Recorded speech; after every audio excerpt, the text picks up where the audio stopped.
Hi, everybody. This is Charles Hoskinson broadcasting live from warm, sunny Colorado. Always warm, always sunny, sometimes Colorado. Today is February 14th, Valentine's Day, 2023. And I wanted to make a video to talk a little bit about contingent staking and regulation KYC and all this other stuff. Like most things in the contingent staking world, I will do this as a whiteboard video. So let's go ahead and present. Wah! There we go. Okay. So I mentioned I had some comments on the Kraken crackdown and what's going on in the industry as a whole. And I refreshed a concept that I brought up originally in 2021. Oops, let me just erase that. There we go. Sorry, new pen. So I have to get used to it. 2021. Okay. And this idea of contingent staking. So the problem with being an SPO right now is unlike a normal business. Okay. So you have to think SPOs are businesses. So when you run an SPO, either as an individual or a company, as a normal business, you usually have some sort of say with your customers. So as a thought experiment, TE, let's imagine that you own a franchise, okay? And we'll call it Charles's Chicken. All right, so then imagine a customer comes into Charles's Chicken, and what this customer does is strip naked, set fire to one of your tables, and then takes a dump on your floor. All right.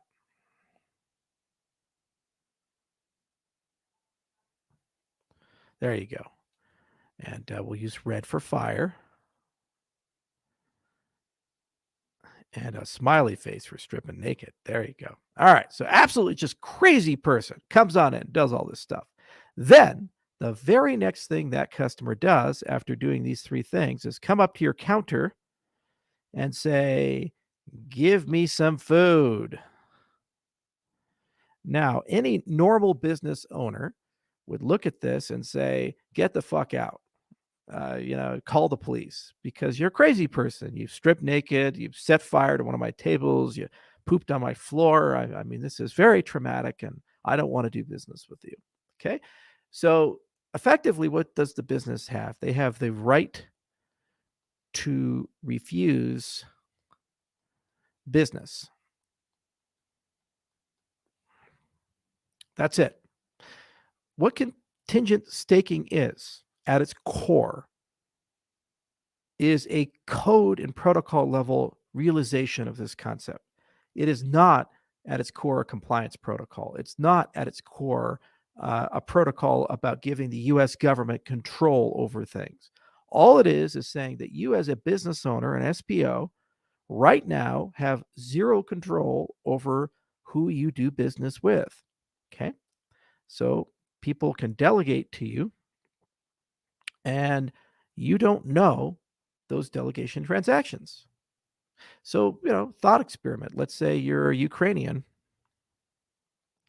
SPO, and one of your delegators is the Russian government. You're now in business with them. And as a result of the work your pool is doing, the blocks they're making, you have to pay them. They get paid by the protocol. You've partnered now with that government. Does that mate your values? Well, maybe some not. The problem is you have no say. You cannot get rid of this crazy customer. You see, at the core of contingent staking, really what we're talking about is a multi-sig transaction. That's it. So you have the SPO and you have the potential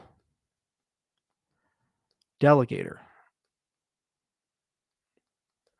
They send a transaction through, TX pending, and you, the SPO, have to sign it and say, yes, I agree to this.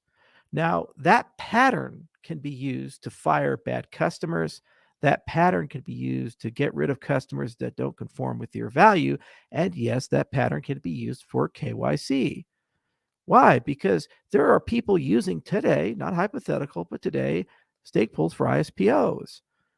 And it's dangerous to get into a business relationship with somebody where you don't have a contract with them.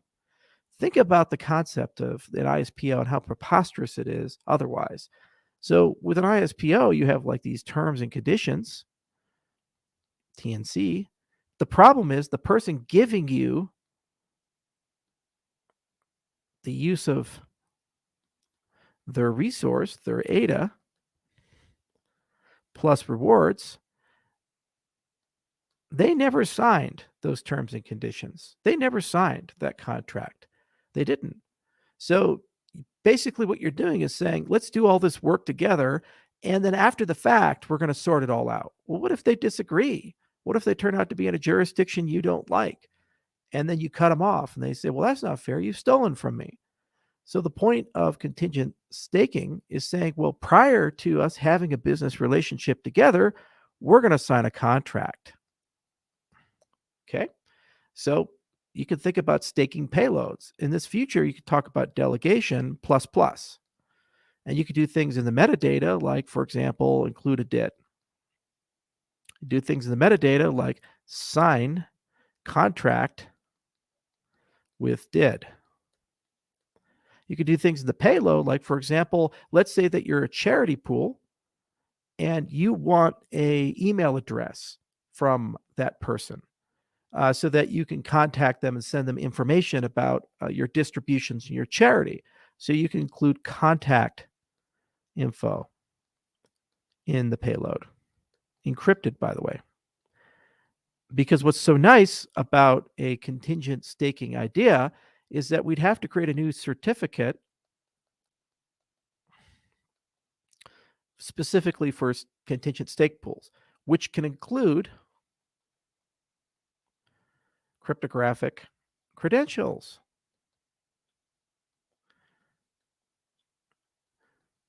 So when somebody sends a payload with their delegation transaction, they can encrypt and include all of this information for a business relationship. This does not mean that the US government or OFAC is now in charge of Cardano. This just means that you can decide and have a say in who your customers are and what the terms and conditions are. Every business will have signs like shirts and shoes. You ever go into a business and they have a sign like that, says you have to wear a shirt, you have to wear shoes if we're going to serve you? That's a terms and conditions. That's an entry condition to do business with this business. Some businesses have moral reasons why they don't want to do business with people. Other businesses, they'd like to have a contractual relationship with somebody before they enter into business with those people. And you need something to sort all this out. So this is the simplest possible design pattern to enable that. A potential delegator delegates to the SPO. The SPO checks the payload. They say it doesn't meet our business logic. If it does, we sign it. If not, we don't. But then at that point, it behaves just like Cardano does, and everything's hunky-dory. You say, oh, but doesn't this mean that some people will become regulated actors? Sure. Because what if you decide you want to do some regulated stuff with your stake pool? Here is a stake pool of the future. Okay. SPO++. You say, hey guys, give me 100% of ADA rewards. And then what I'm going to do is I'm going to go ahead and invest those in DeFi. And I'm going to give you a chunk of that yield. So you get my DeFi yield plus your original rewards. And we both benefit because I now can get a higher yield. So maybe you get 10%. But now there's risk because they have custody of your assets.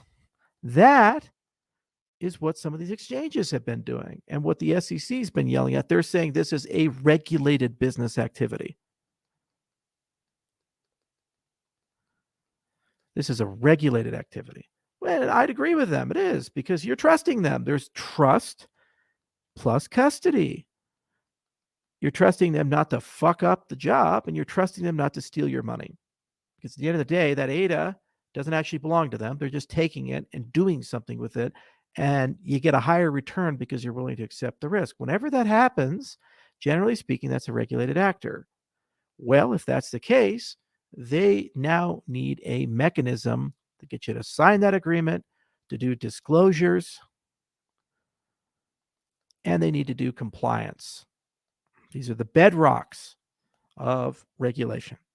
So let's say there's no KYC at all, just the general active staking. A lot of people are going to want to run pools like this because this is a way to make more money. And that's what exchanges are doing right now in practice with some people's money while staking.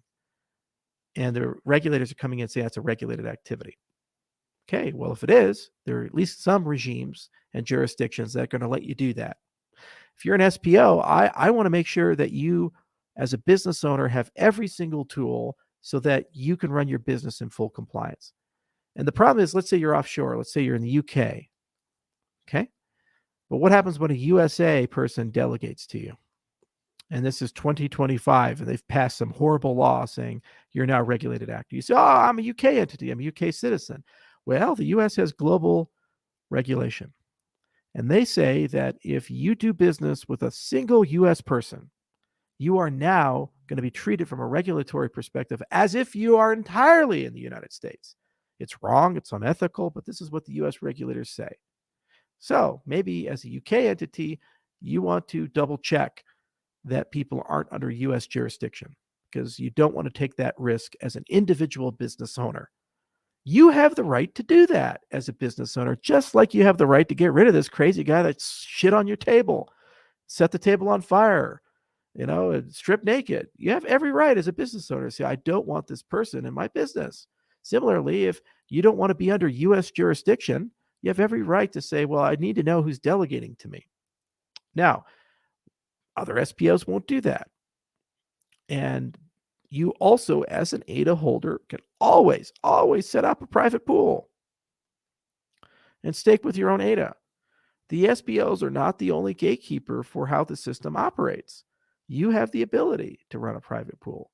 You see? So this is what we talk about as the maturing of the industry. You have to treat people for what they are. An SPO is a business in partnership with delegators. And every one of those delegators, they have different facts and circumstances. And right now, the canonical way that we do these things is to operate the protocol. But what some SPOs are doing is they're getting very clever, and they're realizing that they can reuse this mechanic to do business plus plus, more than what is described in the Cardano protocol. And that's a good thing. It's a beautiful thing.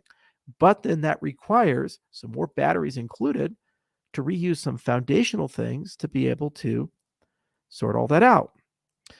Unfortunately, some people have gone to Twitter, especially within the Cardano community, and they have decided to misrepresent this entire thing as the US government's in control. I'm never going to use Cardano again because now it's a fully compliant chain, and this is forcing regulation upon us. And I just sit here, just my hand and my head, my hands, just saying, well, how did you get that from this? And it's not an honest conversation. You debate and engage with people when you aren't debating about the facts at hand. You're just debating about the philosophy and values behind those facts. But in a debate, you absolutely do not engage with people when you cannot agree on the set of facts. If they're living over here and I'm living over here, we're not talking about the same thing. There's no common ground. There's no way to bridge this. It can't be done. If they are saying, well, this feature is about compliance and it's about putting the US government in control of the protocol, they're not talking about doing something good for business owners. They're talking about something completely else. And yeah, it's absolutely true that this feature could be used for a slice of compliance. but they're failing to acknowledge the universe of discourse, this whole other thing, all of this. And after repeatedly saying that there's this other thing, let's talk about that, and pretending it like it doesn't exist, then what happens is you're not having an honest debate. You're having a political debate. It's dishonest. And I don't have a lot of tolerance or time for that. I don't care if you're an OG in the community and you've been around for a long time, you've done some great things, you will get called out on it. And this is not about silencing people. This is about honesty at its core. There is a process now in Cardano. It's called the SIP process. And after SIP 1694 or something like it gets through, you guys vote on that. And somebody's going to make the case that as business owners, stake pool operators need this fundamental capability for their own risk management policies and their ability to fire customers, remove people that don't agree with their value, and yes, of course, be able to comply with local regulations. That will be written as a SIP, and then people vote. And we can have an argument about the pros and cons of these types of things. And then there's a decision made. Here's what people do on Twitter. They play the victim. They say, oh, I'm being silenced. Oh, Charles has decided this. Oh, this has happened. And again, it's dishonest. It's a negotiation tactic. They get all their friends to dogpile on, but they're not being honest. There's no honesty here. This has nothing to do with debate because the process of debate is right now in hypothetical mode. A SIP hasn't even been written for this. A process is not even being followed to ratify this type of a thing. And ultimately, at the end of the day, doesn't this pass common sense? And as an SPO, you have to look at yourself in the mirror and ask, wouldn't you like to have this power? You don't have to use it because there's not a notion of replacing the stake pool certificate with a contingent staking. It's just an additional field. And you could decide to run with one or the other. And people are going to make those decisions, and they have to decide the operating model that they want. If we are to be a good community and get ahead, we have to start thinking this way. Get rid of the drama. Stop being drama queens. Stop it. You have to be fact-based, and you have to be process-based, and you have to think a lot about what are we trying to accomplish here. This ecosystem is something that, if we are successful, will service the needs of billions of people. It will probably be the financial operating system of a continent or two, which means there's going to be regulated and unregulated activity on the system, which means that accommodations have to be made, hooks have to be made for both business flows to work. Or what we can do is just decide as an ecosystem that we don't care about that, and we're just going to leave it as it was originally designed. And that's your choice. And you vote on these types of things about where the roadmap goes. And if that's what you want to do, okay. But do be aware that by limiting the utility of the system, ultimately you limit its resilience, survival, and value. The point of Cardano was to be able to accommodate all of these types of things in a structured way, in a fact-based, transparent way. And that's what we're trying to accomplish here. And we just have to be better at debates, and people have to grow up a little bit and stop being drama queens about these things. And every single time that something that's brought up, they just freak out. And I know it's a drama queen. Why? Because I talked about this in 2021 and nobody cared. I released the video. There was some fanfare that people thought it was a good idea. Nothing came of it. And then suddenly, because of Kraken and other things, people have been drawn into sensationalist headlines. By the way, Kraken, looking at the SEC ruling, it actually had nothing to do with staking as a service. It had to do with the fact that they were doing yield enhancement and they were exposing customers to risk with that yield enhancement.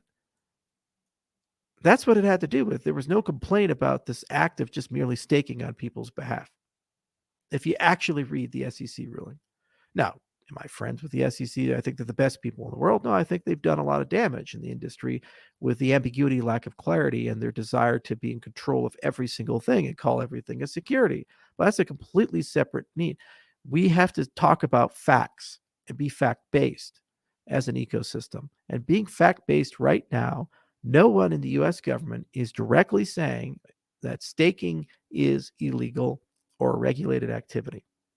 Some laws have been passed which put a compliance requirement from a tax perspective, but the Treasury Department has said that you, as a stake pool operator, at the moment do not have a reporting requirement. Now that can change. They can decide to start enforcing things, and of course, if they do that, then people have to get involved. But as it stands right now, their issue right now is yield enhancement, because there's trust, there's disclosures, there's information asymmetries, and there's certainly risk that's being introduced into that process. It's right there in the settlement agreement. So the the fact that that occurred triggered some people, and it made them seem to think that it's okay to go beyond the facts and start getting very dramatic about stuff. And at the end of the day, we're just trying to move along as an ecosystem, and we're trying to make some hard decisions. There's a lot of roadmap items here that are above my paid grade, and they have to be decided by the community. No one debates better, faster, cheaper, especially when it comes with limited or no trade-offs. But then when you start talking about protocol level capabilities versus optional infrastructure versus other things, then suddenly there is a philosophical consideration.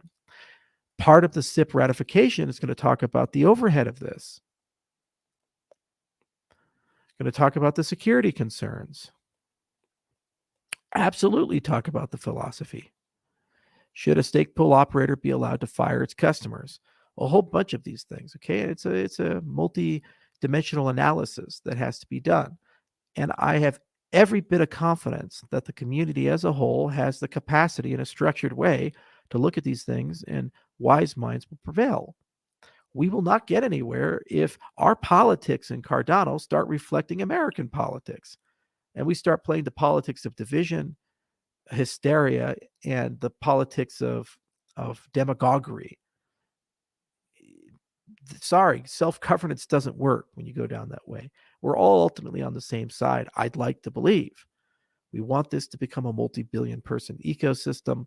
We want Cardano to have great use and utility. I'd like to see Cardano run economies. If it's running economies, there's going to be a space for regulated activity. And so you need to have hooks to provide that.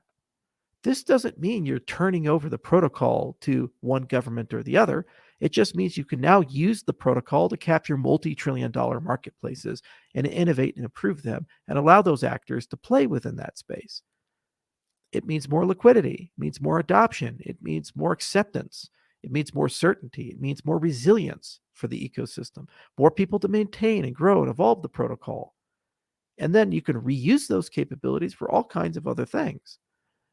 So that's part of that debate of where should we go, what should we do, and part of SIP 1694 is put you in charge of that and have you be able to make that decision, because we've reached the boundary of technical decisions that are controversy free. No one's going to complain about better, faster, cheaper, but they sure as hell do when they talk about access control and who gets to play and who doesn't, and identity and these types of concepts, and rightfully so. So anyway, I hope this video sorts some things out and gives you some more clarity on where we're at, what's going on. And it's a fair debate. It's important to engage. And I think it elucidates the need for a members-based organization, because that's a much better channel upon which to have these debates, and the need for better governance tools. But ultimately, I think we should never lose sight of the fact that we've accomplished something great together.